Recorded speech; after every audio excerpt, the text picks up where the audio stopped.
हमारे साथ doctor NP Singh ji हैं, रिटायर्ड आईएएस हैं। और आपको बता दें कि भारतीय शिक्षा बोर्ड का गठन हुआ है, उस पर विस्तार से चर्चा करेंगे। क्या कुछ उद्देश्य है इस बोर्ड के गठन के बाद, किस तरह से कार्य करेगा, क्या कुछ आने वाली पीढ़ी के लिए योजनाएं तैयार किया है जो आने वाले समय में उसको धरातल पे देखा जाएगा। सर, क्या कुछ है इस बोर्ड के अंतर्गत?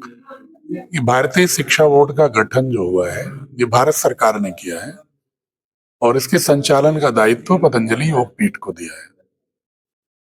इसका उद्देश्य भारत सरकार ने जो रखा, आधुनिक शिक्षा प्रणाली में भारतीय ज्ञान परंपरा का पूर्ण समावेश भी होना चाहिए। बच्चों को आज के संदर्भ में आधुनिक दक्षताएं होनी चाहिए, 21वीं सदी का कौशल भी होना चाहिए, वैश्विक प्रतिस्पर्धा की भी क्षमता होनी चाहिए, लेकिन साथ में अपनी जड़ों से जुड़ा होना चाहिए।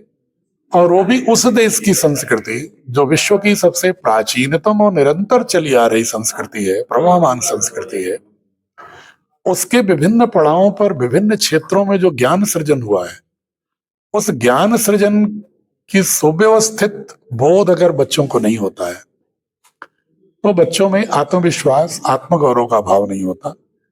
और ये 1835 के बाद से जो एक शिक्षा प्रणाली को, जिसको कहते हैं मैकाले शिक्षा प्रणाली, हमारे करिकुलम को, हमारे सिलेबस को, हमारे पेडागोजिकल अप्रोच को, असेसमेंट को इस तरह से बना दिया गया और ऐसे विषय वस्तुएं रखी गई और ऐसी विषय वस्तुएं जानबूझकर हटाई गई जिससे कि बच्चों को अपने ग्रंथों का, अपने सृजन का, ज्ञान का बोध ही न रहे और वो समझें कि जो कुछ भी हो रहा है वो पाश्चात्य संस्कृति, पाश्चात्य विज्ञान, पाश्चात्य टेक्नोलॉजी के तहत हो रहा है। और उन्होंने ये बताने की कोशिश की थी कि हम सफेरों के देश हैं, भारत जादू टोनों का देश है, और इस तरह की हीन ग्रंथि हमारे विचारों में डाल के हमेशा के लिए वैचारिक उपनिवेश, वैचारिक गुलामी में रखने की साजिश थी। उस शिक्षा व्यवस्था में समय समय पर परिवर्तन तो हुए, लेकिन एक, जिसको कहते हैं सांगोपांग, एक ऑर्गेनिक ट्रांसफॉर्मेशन, उसका अभाव है। सर, आपने जिस बारे में हमको बताया है, पतंजलि योगपीठ को इसकी जिम्मेदारी दी गई है, इसको संचालित किस रूप में करेंगे? क्या स्कूलों में इसकी कक्षाएं चलेंगी, या नए फैकल्टीज, नए बिल्डिंग्स आप लेके आएंगे, या उसी में जो पुराने हैं उसी में इसको सिलेबस में डालेंगे या समावेशित करेंगे?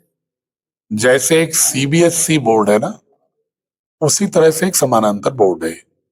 ये बोर्ड तो है, लेकिन कहना मैं ये चाहता हूँ, जैसे इसके लिए सारी फैकल्टियां नई आएंगी, सारी व्यवस्थाएं नए सिरे से तैयार होंगी, या फिर जो चल रही हैं उसी में इसको भी? बता रहा हूँ, कुछ नए विद्यालय भी खुलेंगे स्वाभाविक रूप से, कुछ जो पुराने विद्यालय अगर इस दृष्टि से जुड़ना चाहते हैं तो उनके शिक्षकों का प्रशिक्षण, उनके स्कूल कल्चर एंड एनवायरनमेंट के बारे में मार्गदर्शन, ये देना भी बोर्ड का काम है।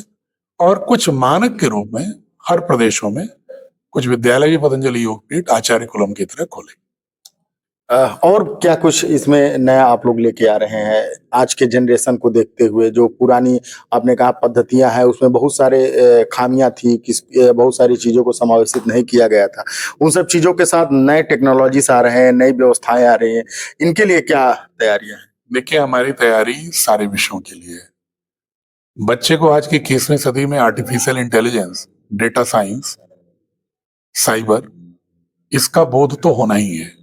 साथ ही नए नए परिवर्तन हर वर्ष हो रहे हैं टेक्नोलॉजी में, तो बच्चों को इतना हमें एडेप्टेबल बनाना है कि वो आने वाले परिवर्तनों के साथ भी समायोजन करने की क्षमता हो। इसके लिए मैथमेटिक्स और साइंस में तो उन्हें पुष्ट करना ही है और कंप्यूटर के साथ उसका इंटीग्रेशन करना है।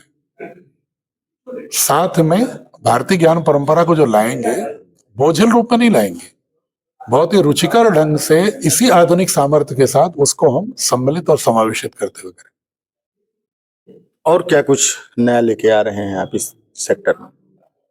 नहीं, हम सिर्फ और सिर्फ जिस धारणा से भारत सरकार ने बोर्ड बनाया है, उसी के तहत पूरे देश में विद्यालयों को, शिक्षाविदों को जागरूक करते हुए इस बोर्ड की अवधारणा से जोड़ रहे हैं।